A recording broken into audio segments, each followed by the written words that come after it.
Well, yes. Buenos días. Tengan todos ustedes, mis queridos radioyentes. Hola, amigos. Presentamos este programa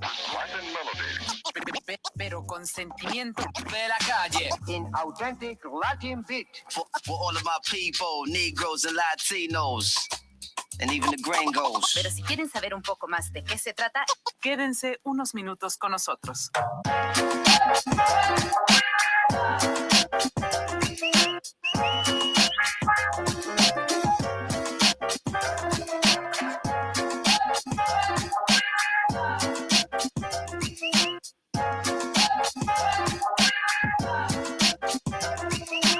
I say it loud, I'm Latino and proud. Don't stop the body round. I say it loud, I'm Latino and proud. When I'm on the mic, all your homegirls come. I say it loud, I'm Latino and proud. Don't stop the body. I say it loud, I'm Latino and proud. 4 and 3 and 2 and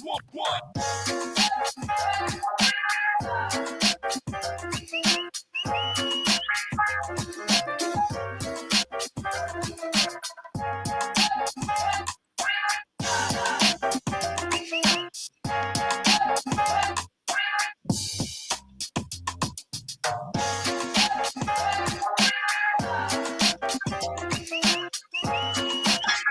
proud.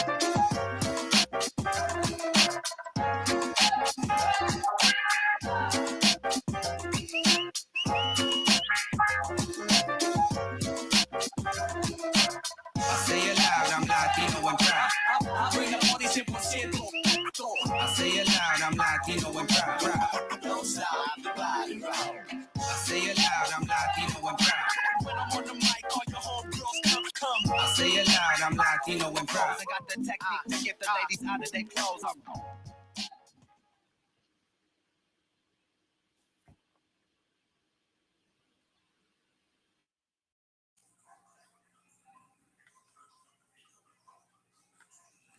Well, thank you. Thank you for that. And again, thank you for all our sponsors, all our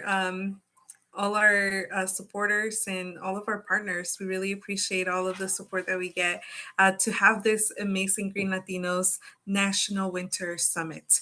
And what an amazing day too. We've had so many things go on. I was so inspired.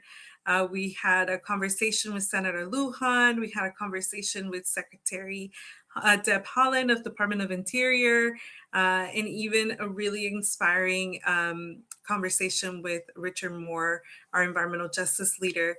And I was so amazed by all of the breakout sessions. We had so many different highlights. So pop your favorite highlight in the chat. I would love to learn what you learned today.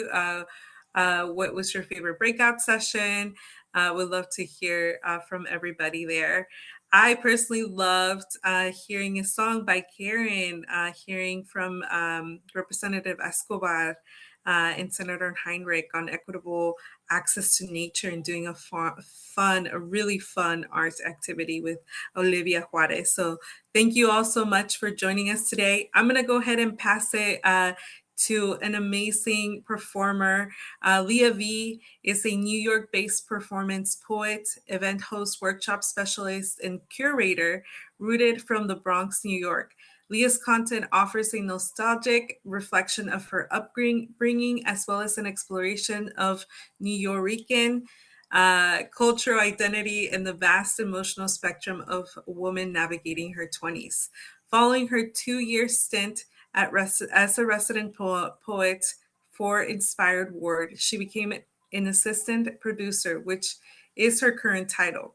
Most notably, she has headlined 7 shows at the Renowned Theater, with her 8th upcoming on March 26. Leah has a continuous publication portfolio, including the 2020 Missouri Audio Prize for the recording of her piece entitled Doncellas.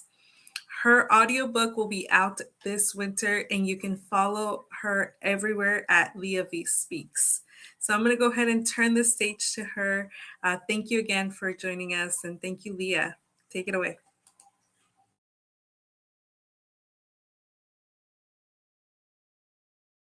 Hello, mi gente. Thank you so much for having me here today. I was particularly honored by coming the request to perform here because my brother spent a good chunk of change working for Green Latinos, and he's very passionate about environmental justice, and very passionate about being a Latino. So I'm just really grateful to be here. I'm grateful for any space that typically isn't occupied by young women of color, which I have found that most environmental spaces are. I performed with a group called they actually go by Woke Sis, Women of Color in Climate Sustainability. I performed with their summit a few months ago, and it was just really eye-opening how they were striving to find that community within New York City, which is where I reside. So all of that just made me really passionate to be here. I did kind of try to curate a bit of a playlist, if you will, of different poems. I am notorious for lengthy pieces. I am a spoken word artist. I'm gonna go ahead and get right into it. This first piece is called 3 a.m. And the reason why I love performing this piece now is because I wrote it years before 2020. And it's crazy how as artists you almost subconsciously foreshadow the future. And that's exactly why I love performing this piece. So I'm going to go ahead and get right into it. This is 3 a.m.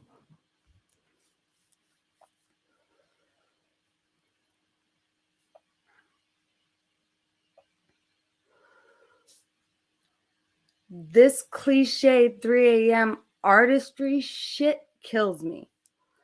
You mean to tell me there's a certain hour as in something concocted, as in someone decided, as in time isn't real, that'll trigger my mental to release seemingly sudden tucked away thought? A reveal, rather? You mean to tell me there's a designated hour that allows a human to feel so at peace, or perhaps so isolated that said human is able to delve into their submental and comfortably bring their most harrowing hidden places into the general public's thinning view? Because I'm here, and it's 3.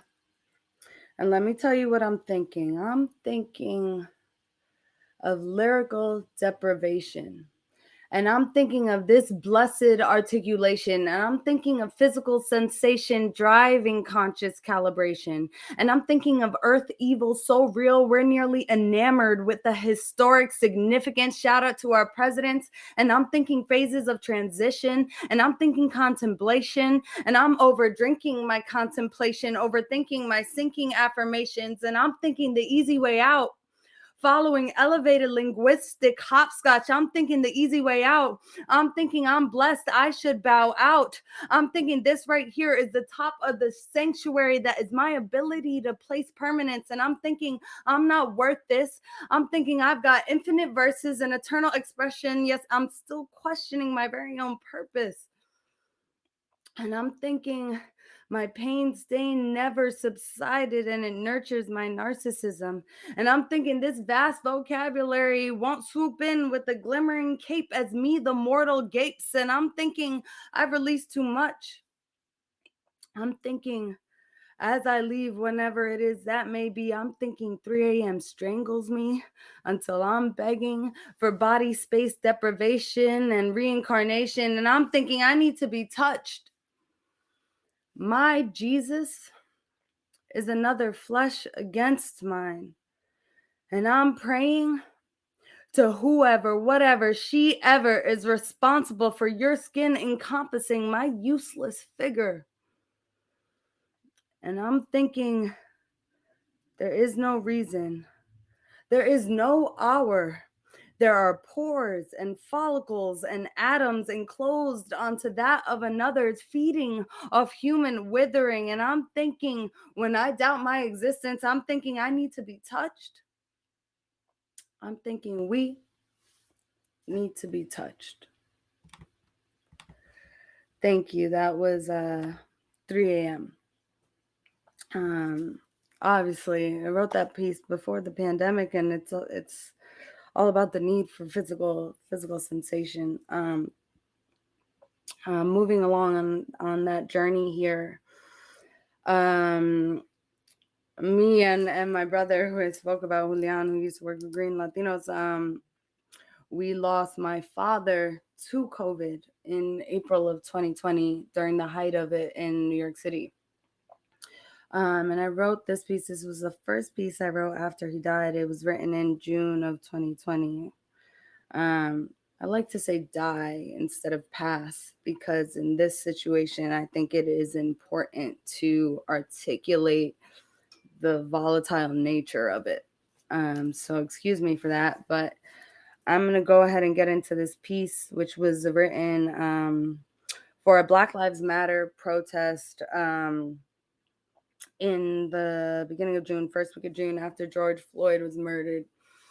And, you know, as a Latina, I'm not here to occupy space that isn't mine. So this piece was crafted ever so carefully so that I could make sure to honor and explain my role in it all. So I'm going to go ahead and get right into it. It's a little dark, but I promise you we're going to get lighter after this. This piece is called O2.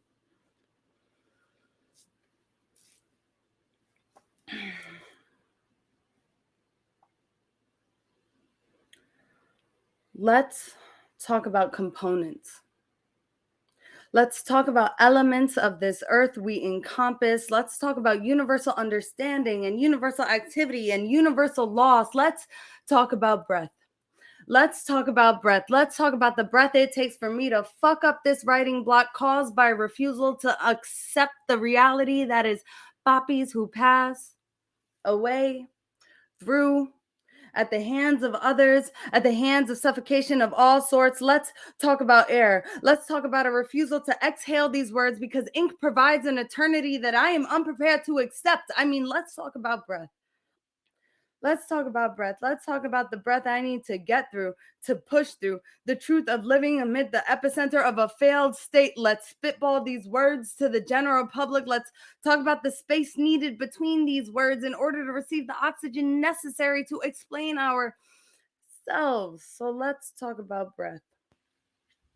Let's talk about the short breaths my father took while we naively thought he'd be able to survive the swallow that is COVID at the crib. Let's talk about how desperate we were to believe his breath would get through, would push through. Let's talk about air. Let's talk about acute respiratory distress and how it took my father's breath. Let's talk about the vent. Let's talk about the tubes placed down his throat. No.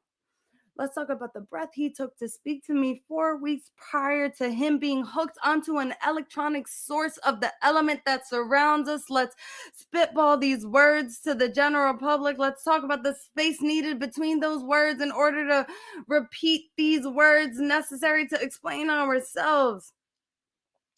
Let's talk about the odor that I'm sure exits the mouth of 45 as he spits his breath. Let's talk about his lack of breath and his lack of sense and the statistics that say had he taken that breath 7 days prior to lockdown and announced lockdown when everybody else told him to fucking lockdown, when other countries proved we needed PPE and a fucking lockdown. Let's talk about breath. Let's talk about the thousands of bodies that statistics say would still breathe today had he taken that breath and for once in his life chose to use it for the good of humanity. Let's talk about breath, not about politics, but shit, it's one and the same in this day and age. I mean, my father was a father and he changed my world, so he changed the world. So George Floyd was a father. He was Gianna's father and he changed her world, so he changed the world and his breath was taken too. So let's talk about breath. No, let's talk about suffocation, because the ICU doctor told us that COVID attacked my father's organs and lungs, causing suffocation. Let's talk about suffocation. Let's talk about the 18 days that my father was in the hospital and how my mother couldn't understand him because his body could not function without air being pumped into his throat. Let's talk about the doctors who worked tirelessly to get that oxygen into his throat as pasty-ass Confederate people protested pandemic breath without masks. Let's talk about the nurses who took breath through their masks and tears. Let's talk about about how I have to believe they did everything they could to keep him from suffocating alone, to keep his big brown body from eventually choking on its own entity. Let's talk about saving breath. Let's talk about suffocation. Let's talk about a knee on the neck causing suffocation. Let's talk about chemicals in canisters causing suffocation. Let's talk about the breath that my man, my beautiful black man, takes when he gets pulled over by any officer. Let's talk about using that last breath to call out for your mama the way George Floyd called out for his mama, the way that I called out for my mama when my father left the universe. Let's talk about the doctors who did everything they could to save my father from suffocating, and the officers who kept George Floyd suffocating. Let's talk about universal loss. Let's talk about breath. Let's talk about the breath it takes to cry out for your father while the world continues to mourn individuals by the thousands. Let's talk about mourning without thousands or any human hugs. Let's talk about grief without touch. Let's talk about configuring virtual funerals in the age of Corona. Let's talk about watching your mother make call after call to handle the logistics of death and its ties to the government when she should only have to make space for her own breath. And let's talk about Big Floyd's family having to handle those call times a million because our system creates the necessity that is broadcasting brutal homicidal deaths. So let's talk about breath. Let's talk about universal loss. My father was many things, including an advocate, an activist, and he lived a life of service. He wanted more from this world. He demanded more for this world, and his breath was taken before his time. The what ifs could eat up all of my oxygen, but I'm breathing through to this stage of acceptance, and my inhales are reserved for that energy alone. I need to find my peace. But how can oxygen allow peace when fathers continue to be taken? How can oxygen allow peace while batons are beaten against bodies demanding more from this world? How can oxygen allow peace when an autocrat is on the rise in the middle of last resort rebellion? How can oxygen allow peace when I didn't get to say goodbye? How can oxygen allow peace when Gianna didn't get to say goodbye? How can oxygen allow peace while 45's army of blues and suits alongside incompetence caused the death of my father, the death of Gianna's father, the death of countless fathers and mothers and brothers and sisters, and goddamn in through the nose, out through the mouth, breathing American people. So let's not talk about breath. Let's just listen to the movement instead.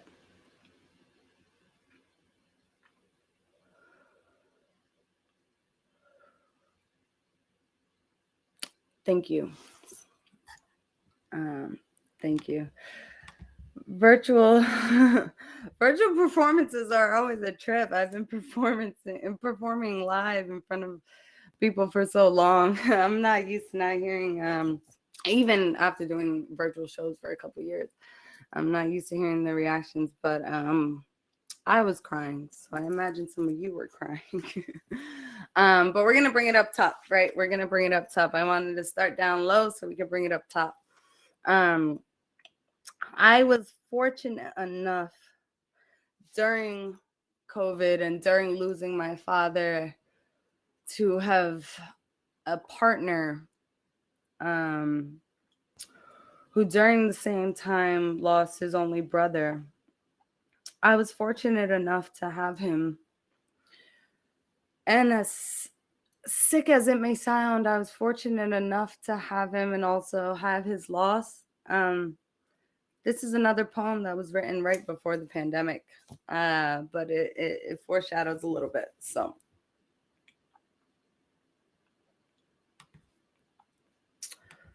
this piece is called Yours.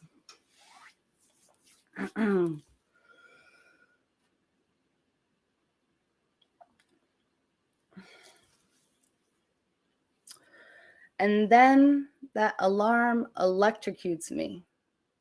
I curse the tangible universe. How dare you deal me this king, then tear me away from his skin prior to sun peaks? Reality proves to mate well with irony. Defies all of the happy ending connections stuffed down our throats since birth. You see, we discovered the work. You come from country, that of another and that of our own, yet you arrive essentially alone. That initial evening conjoining guitar strings, I kept questioning, what's the catch? The catch is that I've become so attached that all pain points toward you as my medicinal man. The catch is that my intrigue in you is so grandiose that I, me, the most secure amid insecure seas, can't help but to question what in the good name of fuck you found in me. And the catch is, you've never fully given yourself. A mechanical method engineered through the equations of lone wandering wolves catches that I'm on edges of all kinds, all of the time, peering over and into the unknown, emotions sporadic and spreading through my successes and into your arms when the applause stops and I no longer want the wretched world to see the fillings of the silhouette, when the lights are so bright that my pores peel into aches, when the metaphors minimize and moisten into molds, when relevance grows old, when the artiste can no longer please and all that's left is lengthy, listless LV. It is you who I wish to collapse onto a majority of the time. That's quite literally what I do. I give my 6 a.m. 60 seconds until my locks line your chest like backward wings. I can't help it.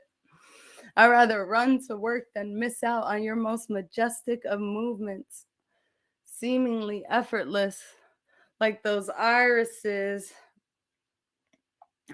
Sorry, I got a little emotional there. Seemingly effortless, like those irises, how they intoxicate me. I want to eat your philosophies. I swim in your knowledge, the vastness, the solidity. But you take two people who express opposingly, and you're left with communication messes wherever you go. But best believe we go. I'll take the reactive strength that both hurts and heals when ensued by who you love most. I'll sit over smoke signals and configure puzzle pieces of schedules until my finger bones expire. Tire myself with misunderstanding stemming from misguidance because I'd rather miss the eyelids than to miss more than a millisecond of sweet coexistence. I once told you I'd follow you into the unknown. I've already roamed the length of this city unaware that I was looking for you, my human home.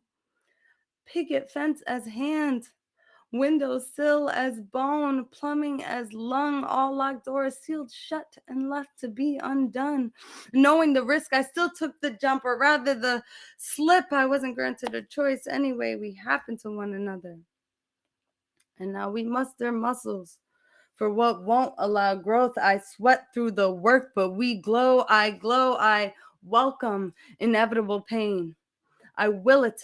Prepare it, preventative methods for future. And I love you when laid upon hospital bed just as much as I will when you're seated on success's throne. What's ride or die? We transcend, we can fly, we have already flown. After eternal days of work and poetry play, you carry me off couches when I can't carry myself. Too many nights your screen blares in languages I can't comprehend, and I wonder, will your evening ever end? You don't seem to intend to finish until your work is done, and it inspires me.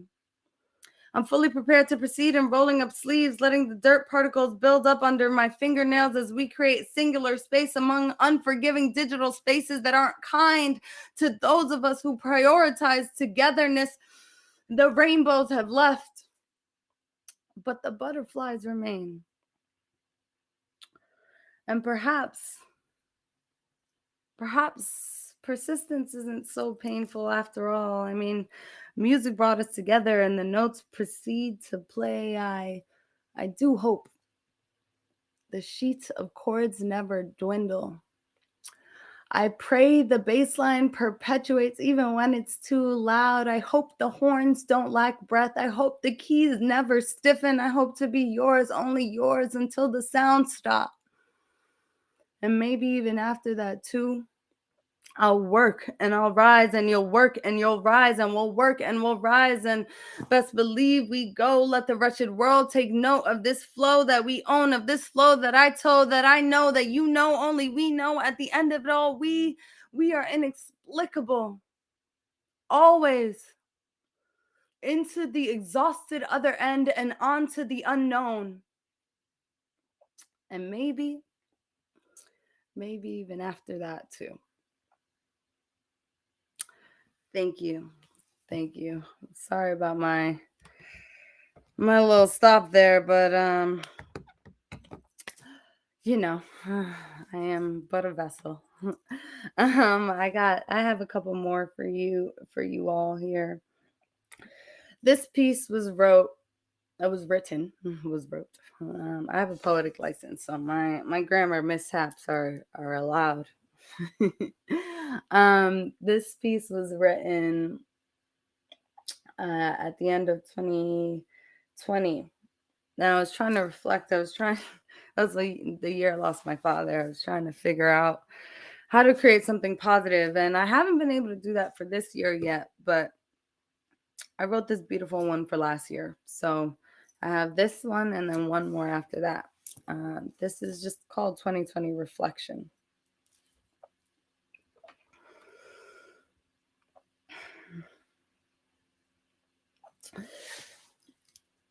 Unpredictable like the weather this year has tethered us to adjectives as dreadful and darkly humorous and illogical even.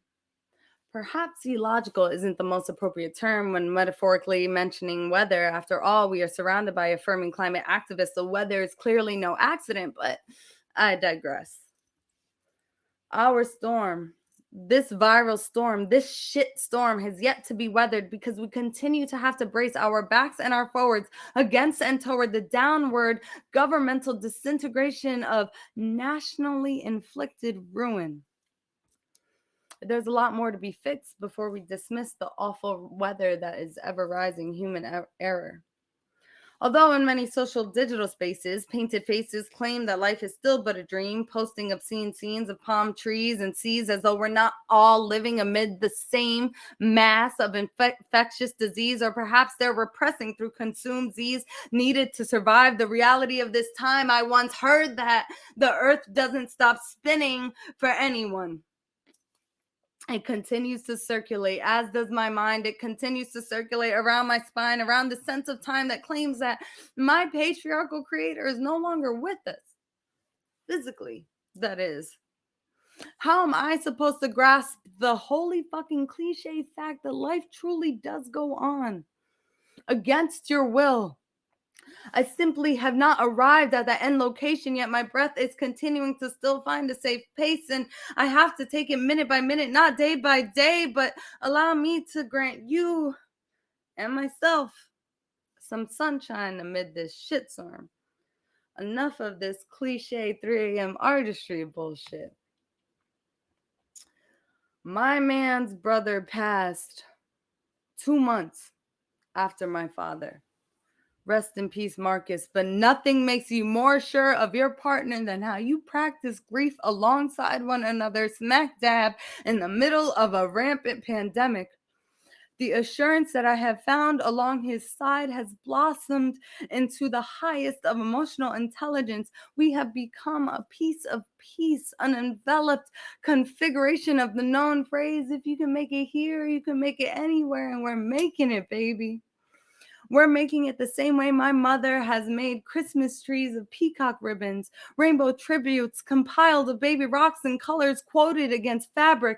My mother has been crafting her way through grief, owning it, heartbroken and proudly standing strong as creation consumes her, using shaving cream slathered in food coloring to cast images of trees and seeds flourishing, combining flowers and leaves with glitterified swine, all to purge out her need to make the way only mothers do. And it's been a gift to witness her expansion through artistic honor, the way only mothers know how to caress pain. And I've caressed my own pain.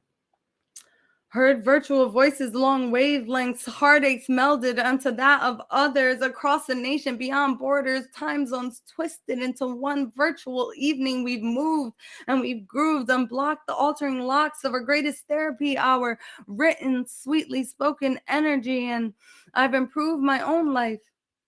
Become healthier in my thought processes, but not without repetitive relapse. Naturally, wisdom comes from experience, I imagine, and eventually you learn to love yourself gently when you need it the most.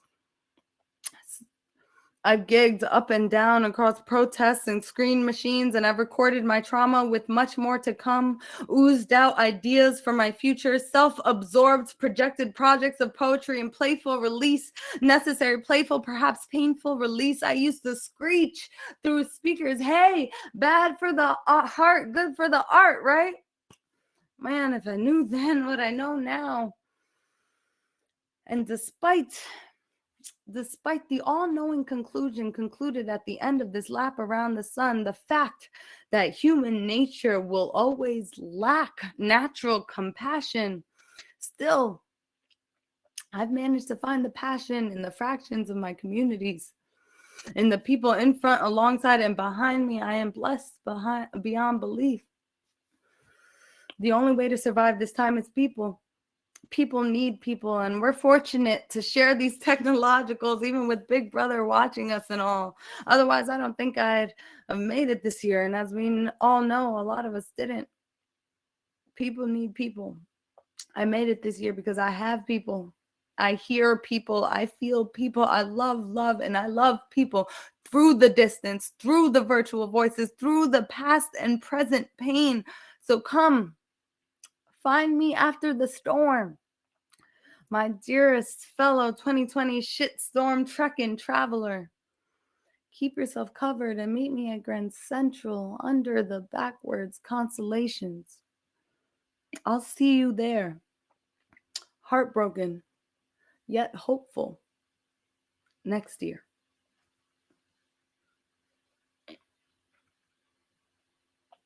Thank you. For those who don't know, I come from the underground open mic poetry scene here in New York City. So we have some etiquette that we do. So like, if you were here with me in person and you wanted to like emphasize something I said, you would snap during that phrase. You would clap after. You snap during so that the words don't get lost in the applause. And there's that. There's also at the end of the poem, typically a lot of poets say and poem, but I don't do that. All right, so I got one more for you all. This piece is called Don't Say Us. This was written in 2019. It's my all-time favorite poem. It's my all-time most requested poem. This was written about my mom and my sister, and it was written for a Puerto Rican woman. But after I performed it, I realized it was just written for families of all cultures. And I think you'll understand what I'm saying. So I'll go ahead and get right into it.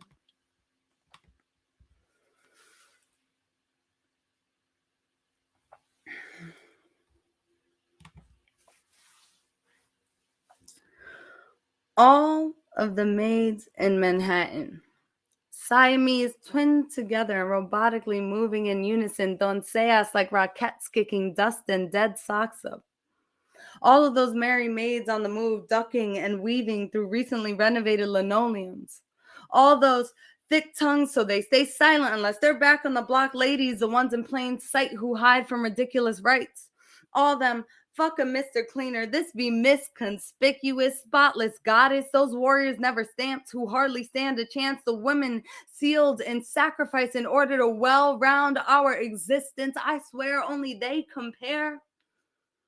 You put my mother, my sister, and me in an untouched library, laced with lice. Traces of mice, soiled ties, stained dye, oversized rust hidden in undersized pus. The whole room sus. Just watch as we navigate that war. Watch the divinity of Fabuloso all over crooks and crevices, miraculous miracles as unmesses. Watch the gleam team reign supreme on that pledge floor scheme. Watch as Tito Puente moves mommy into magician mode as she decodes furniture, creates centerpieces of broken wreaths, grandiose displays of paper clips and papers dipped in scraps of used notebooks. And watch as she arranges too many instruments she knows will pivot in palms as she salsas all over my father, all over Willie Colon. She never misses a beat. Suddenly, the most convoluted space makes neat. She sees things crowd and creates crowns, puts it down with the cluster. Now watch as we shift to my sister. She musters all things suddenly luster. She thrusts dust into bluster. She's got pollo marinating. She's washing clothes while cooking, spitting biggie while hooking pots to their places, making space in all nates. And Amy serenades me as I move mountains to mop tops. We're all prancing, creating backdrops, debating articles, or calling chronicles of when we had less, when it was buses and frozen meals because mommy worked overtime because Aita made 2 more humankinds. We've been trained as caregivers, soldiers of servitude. I swear my mother will suggest the shirt off her back after forcing upon you a baked goods attack. I've seen my sister take out the last of what she had, place it on a plate, and yelled, "Eat it," in my face. And this keeping of house, it makes me reflect. It makes me depict my ancestors, calloused, corroded, singing sweetness, cutting sweet sticks along the island, all the same. Now, when they were colonized by Spain, followed by good old American Joe, when the sand between their toes felt less free than it had before, when they struggled with the sounds of uncertain, closed curtain, illogical Ingles, when they began to change the way they dressed, when they didn't realize as citizens they remained oppressed, when they were sexualized and used, labeled stupid yet pursued, when San Juan became the Bronx, when the back door became the front, did they ever imagine?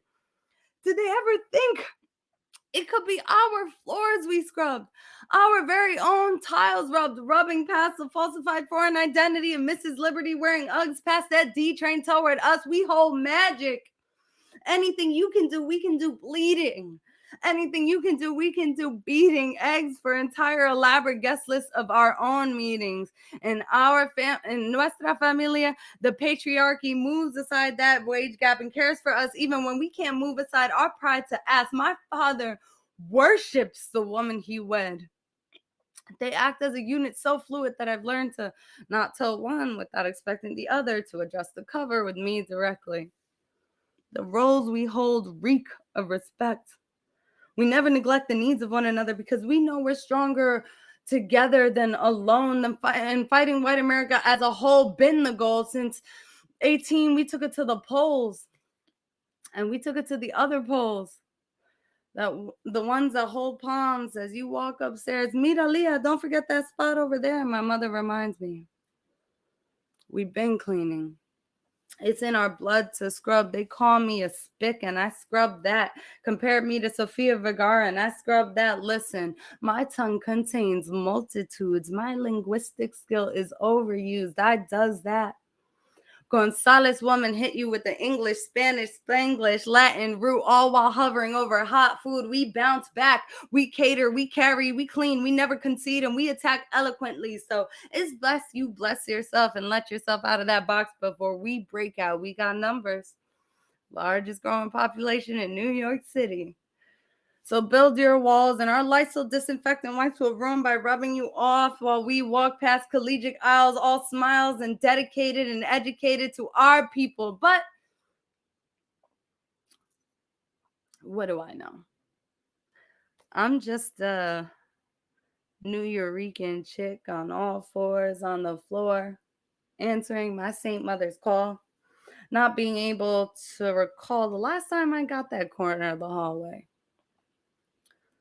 We've been cleaning. We stem from soil. My mother, the sun, and my sister, the water. So watch us make corruption weep. Watch as we seep into society. Watch as I blossom into my ancestors' wildest dreams. Qué bonita bandera. We sing as we clean, clean, clean. Thank you, everybody. My name is Leah V. That's my time. Thank you guys for listening.